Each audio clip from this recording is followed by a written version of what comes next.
सबको जैम से की मैं हूं पास्टर श्याम और आप देख रहे हैं होप चैनल हिंदी। मेरे बहन भाइयों, साथ में मैं आपका स्वागत करता हूं वचनों की इस खूबसूरत श्रृंखला के अंदर, जहां हम सीख रहे हैं परमेश्वर के बहुमूल्य वचनों को, जहां देख रहे हैं कि किस तरीके से परमेश्वर इन अंत के दिनों में हमसे बात कर रहा है उस समय के लोगों के द्वारा जो नूह और उसके समय के लोग थे। आइए हम प्रार्थना करें। हमारे महान पिता, हम आपका धन्यवाद देते हैं इन अच्छे पलों के लिए और शुक्रिया अदा करते हैं कि आपने हम सबको संभाला। और प्रभु जी, ये पल दिए जब हम तेरे पवित्र चरणों के पास आ सकते हैं। हम दुआ करते हैं तो इन वचनों में तो हमारी मदद करना, समझने में, सुनने में, ताकि प्रभु इन वचनों के द्वारा हम आशीष पाएं, बल पाएं और तुझ में बढ़ते जाएं। प्रभु यीशु के नाम से मांगते हैं, आमीन। मेरे बहन भाइयों, हम जिस तरीके से देख रहे हैं नूह और उसके समय के लोगों के विषय में, और देखा हमने कितना महत्वपूर्ण था वो समय और कितना महत्वपूर्ण है आज का ये समय जब परमेश्वर हमें बुला रहा है, जब परमेश्वर हमें बुलाता है अपनी महिमा के लिए। आइए हम आज देखेंगे कि किस तरीके से परमेश्वर जो है हम उसकी जो बुलाहट है उसको हमें पहचानना चाहिए और वो उस बुलाहट के द्वारा हमारे जीवन में काम करता है। इससे पहले कि हम इस वचन में जाएं, हम देखेंगे कुछ समय के लिए कि पिछले जो वचन थे उनमें हमने क्या सीखा। हमने सीखा कि परमेश्वर जो है उसने देखा कि संसार जो है पाप से बढ़ता जा रहा है और परमेश्वर ने कहा अब इस संसार को अंत करने का प्रश्न मेरे सामने है। और परमेश्वर ने कहा मैं अब इस संसार में से इस मनुष्य जाति को खत्म कर दूंगा। लेकिन उसकी कृपा और अनुग्रह की दृष्टि जो थी वो नूह के ऊपर बरकरार थी। अब जानते क्यों? क्योंकि उसने उस परमेश्वर की बुलाहट को पहचाना था। उसने पहचाना था कि यही वो परमेश्वर है जो मुझे पवित्र होने के लिए बुलाता है। उसने अपना जीवन परमेश्वर के हाथों में समर्पित रखा।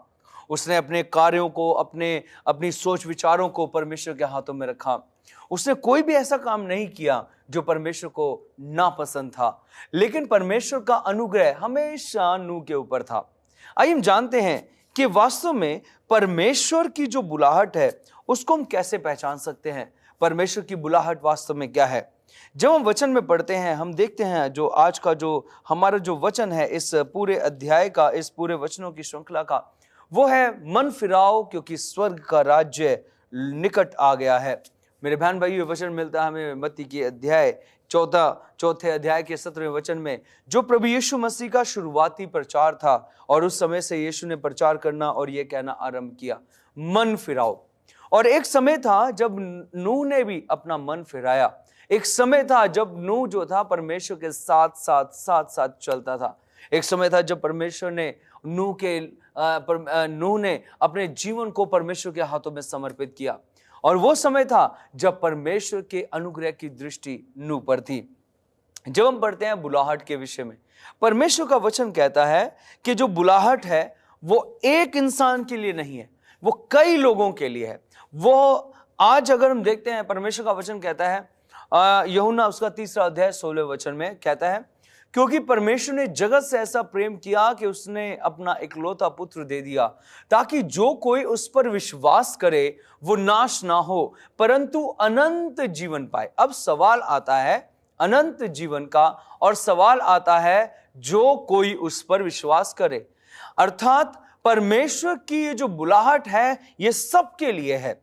परमेश्वर की बुलाहट गरीब के लिए भी है, परमेश्वर की बुलाहट अमीर के लिए भी है। परमेश्वर की बुलाहट निम्न लोगों के लिए भी है, उच्च लोगों के लिए भी है। परमेश्वर की बुलाहट गोरों के लिए भी है, ये कालों के लिए भी है। परमेश्वर की बुलाहट बच्चों के लिए है, जवानों के लिए है, बुजुर्गों के लिए है। हर एक समय के, हर एक आयु के, हर एक वर्ग के लोगों के लिए परमेश्वर की बुलाहट है। लेकिन अब सवाल आता है कि क्या हम इस बुलाहट को पहचानते हैं? मेरे साथ आप वचन निकाल सकते हैं मत्ती की पुस्तक, और उसके जब हम देखते हैं 22वें अध्याय के अंदर, मत्ती अध्याय 22 और वचन हम देखेंगे 14 वचन में क्या कहता है यहाँ पर, क्योंकि बुलाए हुए तो बहुत हैं परंतु चुने हुए थोड़े हैं। अब सवाल ये आता है कि हम सब बुलाए हुए हैं, लेकिन चुने हुए कौन हैं? कौन वो लोग हैं जिनका चुनाव परमेश्वर ने किया है? देखिए, नूह के समय में जो थे बहुत सारे लोगों को परमेश्वर ने बुलाया। नूह को खुद को 120 साल के लिए वहां पर प्रचार के लिए भेजा। 120 साल तक वो प्रचार करता रहा, लेकिन अंत में फल क्या मिला? अंत में फल ये मिला, नूह, उसकी पत्नी, उसके 3 बेटे और उनकी 3 पत्नियां। तो ये सब मिला के हुए 8 लोग। उन 8 लोगों ने परमेश्वर के वचन की ओर ध्यान लगाया। अब ध्यान देने वाली बात यह है कि क्या हम परमेश्वर के वचन की ओर ध्यान लगाते हैं या उसको सुनकर अनसुना करते हैं? अगर हम ध्यान देते हैं तो हम वचन की आवाज, परमेश्वर की आवाज को सुनते हैं और हम बुलाए हुए उसके पास जाते हैं, लेकिन हम अभी भी ध्यान नहीं दे रहे हैं कि परमेश्वर क्या कह रहा है। तो हम बुलाए हुए हैं लेकिन चुने हुए नहीं। परमेश्वर की जो बुलाहट है ये सबके लिए है। ये उस समय के हर एक वर्ग के लिए थी, वहां के हर एक पापी के लिए थी, वहां के हर कुकर्मियों के लिए थी, वहां के हर एक उस शख्स के लिए थी जो परमेश्वर से दूर जा रहा था। लेकिन वहां पर पहचानने वाला कौन था? सिर्फ नूह था। आज भी परमेश्वर की बुलाहट हम सबके लिए है। तो अब ये सवाल हमारे पास आता है, क्या हम इस आवाज को या इस बुलाहट को पहचानते हैं? क्या हम इस बुलाहट को सुनकर, इस बुलाहट के पास आकर उस परमेश्वर से कहते हैं, हाँ प्रभु क्या है? मैं आपको बताना चाहता हूं, परमेश्वर का एक सेवक हुआ जिसका नाम शमूएल था। जब वो पैदा हुआ और उसकी मां ने उसे थोड़ा बड़ा किया और परमेश्वर के भवन में सुपुर्द कर दिया, क्योंकि वो वाचा का एक बेटा था, क्योंकि उसने उसे मांगा था परमेश्वर से और वादे के अनुसार उसने उसे परमेश्वर के भवन में पहुंचाया। जब जो शमूएल था पहुंचाया गया, परमेश्वर ने उसे आवाज दी, हे शमूएल। शमूएल जो है वो भागता हुआ गया और एली नबी के पास जाकर कहता है, हाँ मेरे पिता, तूने मुझे बुलाया? कहता नहीं मेरे बेटे, मैंने तुझे नहीं बुलाया, तू जा और सो जा। वो जाता है, सोता है, फिर भागता हुआ आता है, कहता है तूने मुझे बुलाया। फिर दूसरी बार उसके पास आवाज आती है। मेरे अजीज बहन भाइयों, शमूएल कहता है मैंने तुझे नहीं बुलाया, तू जा और सो जा। फिर तीसरी बार फिर आवाज आती है और शमूएल भागता हुआ परमेश्वर के दास के पास जाता है, कहता है नहीं तूने मुझे बुलाया है। एली समझ गया कि इसकी जो बुलाहट है ये मेरी तरफ से नहीं है, इसकी बुलाहट परमेश्वर की तरफ से है। एली ने शमूएल से कहा, शमूएल अगर अब की बार आवाज आए तो उससे कहना, हाँ मेरे प्रभु मैं सुन रहा हूं।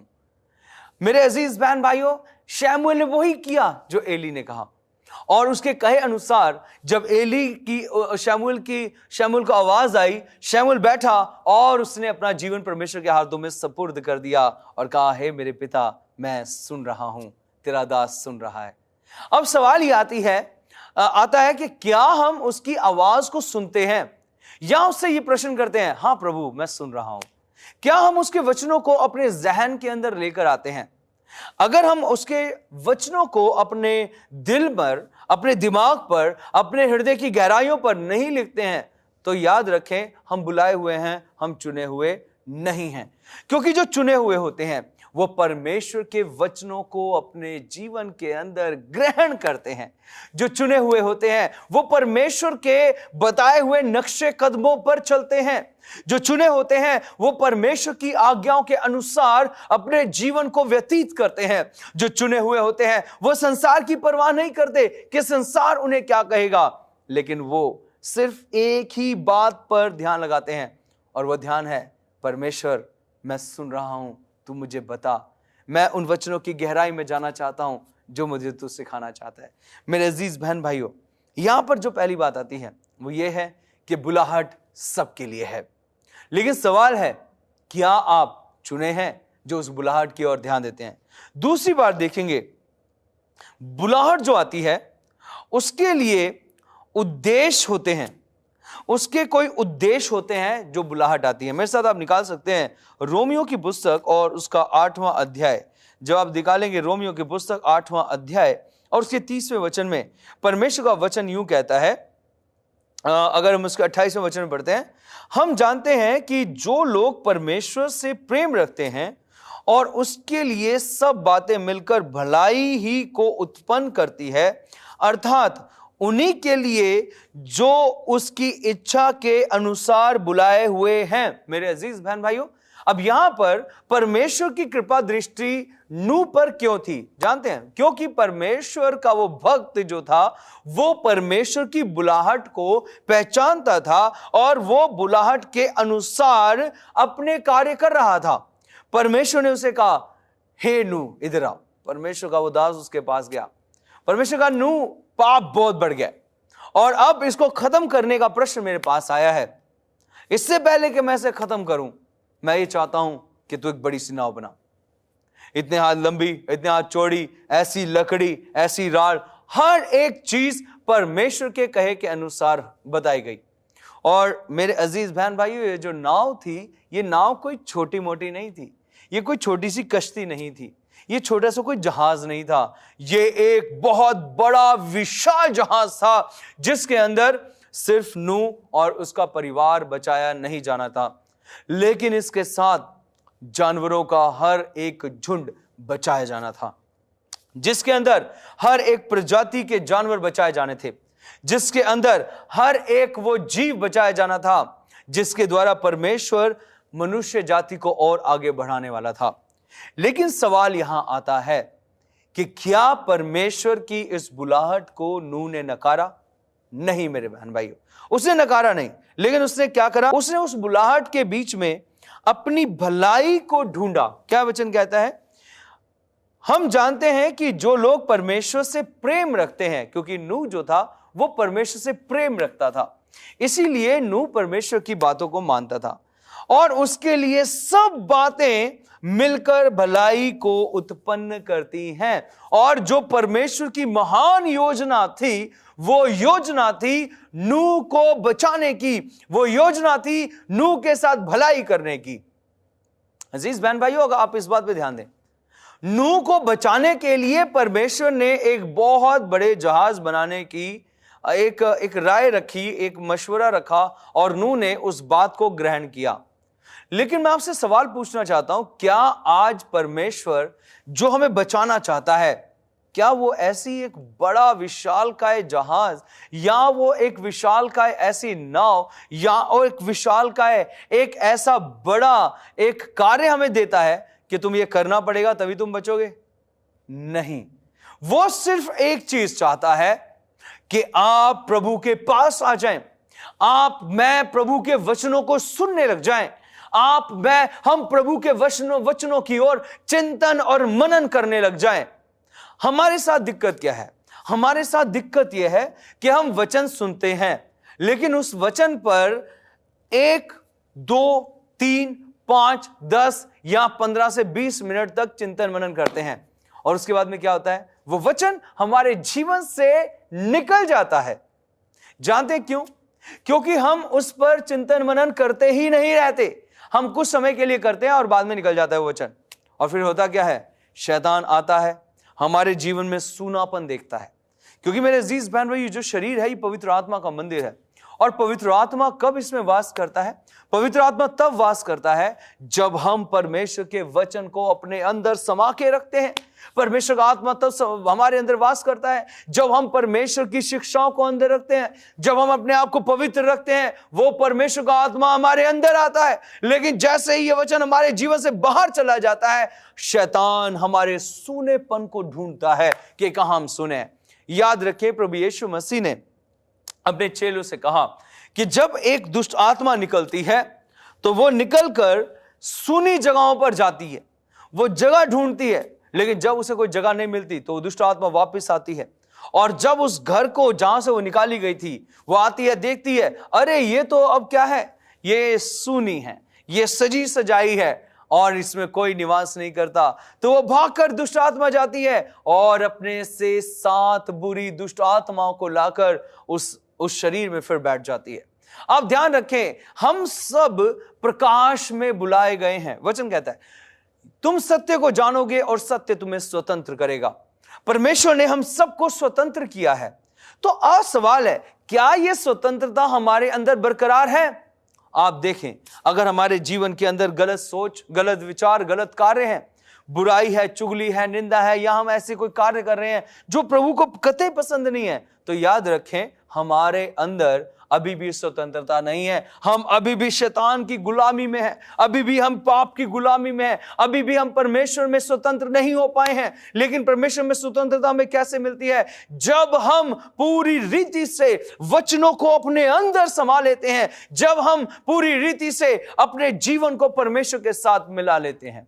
याद रखें प्रभु यीशु मसीह की उस परीक्षा को, जब शैतान उसकी परीक्षा ले रहा था, तो परीक्षा लेते हुए उसने कहा, तू अगर परमेश्वर का पुत्र है तो इस पत्थर को बोल रोटी बन जाए। और यीशु मसीह की उन बातों पर ध्यान दे। यीशु मसीह ने कहा, मनुष्य केवल रोटी से ही नहीं बल्कि हर एक उस वचन से जीवित रहेगा जो परमेश्वर के मुंह से निकलता है। लेकिन इससे पहले उसने कहा, लिखा है। मेरे बहन भाइयों, प्रभु यीशु मसीह की जब परीक्षा हो रही थी, तो प्रभु यीशु मसीह ने अपनी उस परीक्षा के अंदर वचन का सहारा लिया। विजय हमें कब मिलेगी शैतान से? जब हम परमेश्वर के इस वचन का सहारा लेंगे, इसे अपने जीवन के अंदर ग्रहण करेंगे, क्योंकि यह वचन ही हमारे लिए भलाई उत्पन्न करता है। क्योंकि परमेश्वर का जहां वास होता है वहां परमेश्वर का वचन होता है, वहीं पे परमेश्वर का वास होता है। अन्यथा जहां परमेश्वर का वचन नहीं है वहां पर शैतान का वास होता है। याद रखें यहां पर यीशु मसीह की उस दूसरी परीक्षा को, जब शैतान ने कहा, तू ये सब कुछ लेने आया, मुझे दंडवत कर और ले ले। यीशु मसीह ने कहा, लिखा है। फिर के तू अपने परमेश्वर को ही दंडवत कर। उसने कहा, ये सारे जगत का वैभव ले ले। उसने कहा, तू अपने आप को नीचे गिर ले। यीशु मसीह ने हर एक परीक्षा में वचन का सहारा लिया और विजय हुआ। आज हमारे जीवन के अंदर कमजोरियां हैं। क्यों कमजोरियां हैं? क्योंकि हमारे अंदर वचन की कमी है। मेरे बहन भाइयों, नूह के पास जितना वचन था वो उस वचन के अनुसार चलता था। नूह के पास जितना ज्ञान उसके दादा परदादों से उसे मिला सच्चे परमेश्वर की आराधना के लिए, उसने उस ज्ञान को, उस वचन को थामे रहा, उसे पकड़े रहा। और नूह से पहले एक ऐसा शख्स था जो परमेश्वर के वचन को इतने गहरे तरीके से जिसने पकड़ा कि वो उठा लिया गया। आप और मैं जानते हैं उसका नाम था हनोक। अब ये दूसरी बार था जब परमेश्वर ने अपने दास को चुना और उस दास का नाम था नूह। और नूह ने क्या किया? परमेश्वर की इच्छाओं को मानता था, उसके ऊपर चलता था, कहता था कि उसके लिए हर एक बात भलाई उत्पन्न करेगी, अर्थात उन्हीं के लिए जो उसकी इच्छा के अनुसार बुलाए गए हैं। मेरे बहन भाइयों, आज हम सबको परमेश्वर ने अपनी इच्छा के अनुसार बुलाया है, लेकिन परेशानी कहाँ है? परेशानी यह है कि जब हम अपनी इच्छा को, उस परमेश्वर की इच्छा को, अपनी इच्छा को उस परमेश्वर की इच्छा के साथ नहीं मिलाते हैं। हम अब परमेश्वर की इच्छा के साथ अपनी इच्छा को नहीं मिलाते, हम अपनी इच्छा को कहीं और लेकर जाते हैं। और वो जो इच्छाएं कहीं और जाती हैं वो हमें परमेश्वर से, उसकी सच्चाई से, उसकी पवित्रता से हमें अलग कर देते हैं।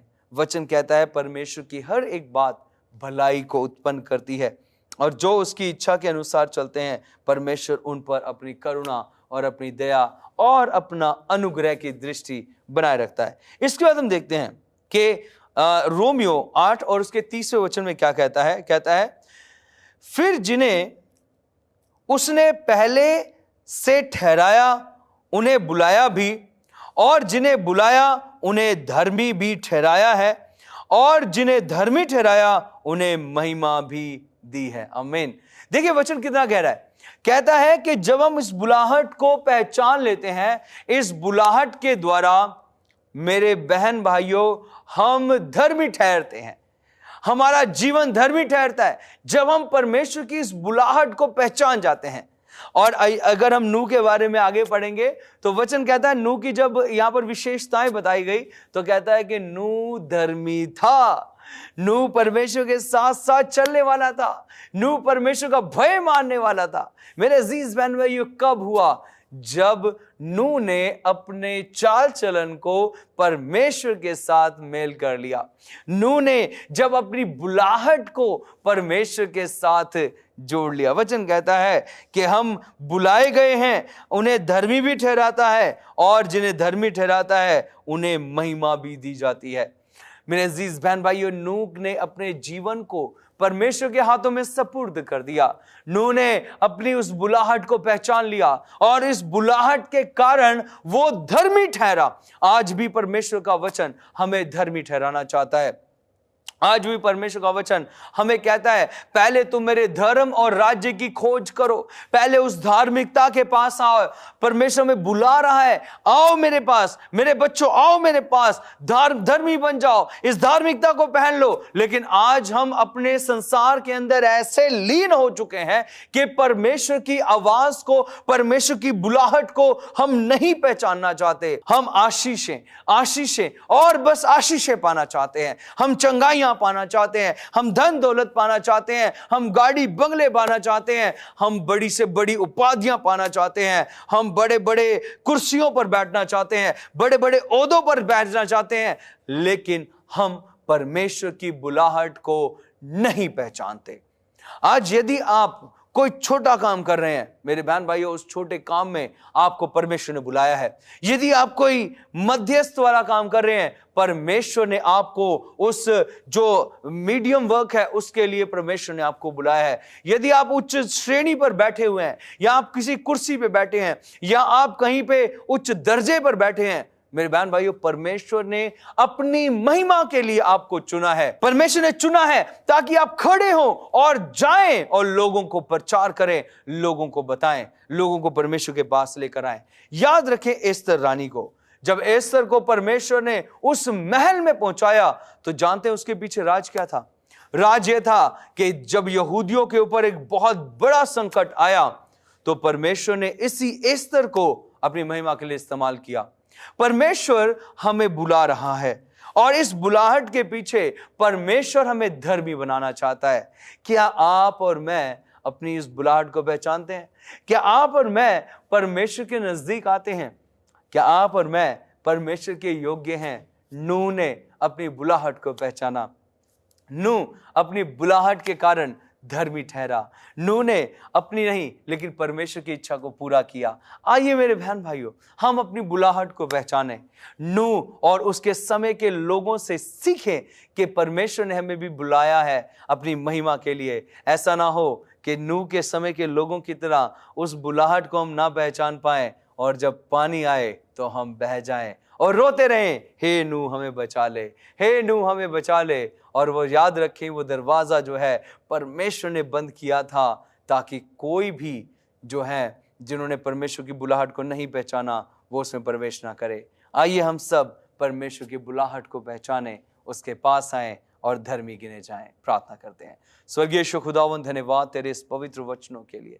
सच में तू हमें बुलाता है इसलिए ताकि हम तेरे नज़दीक आएं और तेरी इस बुलाहट को पहचानें और प्रभु यीशु मसीह के पास उस उद्धार को ग्रहण करें जो रब्बी तू हमें देना चाहता है। हम चाहते हैं आज के इस दिन को आशीष देना। तेरे बच्चों ने वचन को सुना है, इनको भी आशीष देना। प्रभु यीशु के नाम से मांगते हैं, आमीन। प्रिय दर्शकों, आपका धन्यवाद देते हैं, आपने वचनों को सुना है। इसे अपने तक ना रखें, बांटें सबके साथ ताकि हम सब अपनी बुलाहट को पहचान कर नूह की तरह धर्मी ठहरे। यदि आपके पास बाइबल अध्ययन से के विषय में कोई सवाल है, स्क्रीन पर दिए गए हुए नंबरों पर आप कॉल कर सकते हैं ताकि आपका कोई भी बाइबल से जो विशेषकर आपका कोई भी सवाल हो उसका जवाब मिले। यदि आप प्रार्थना कराना चाहते हैं आप फ़ोन कर सकते हैं। हमारी टीम आपके लिए तैयार है प्रार्थना करने के लिए। प्रभु आप सबको आशीष दे। सबको जय मसीह की।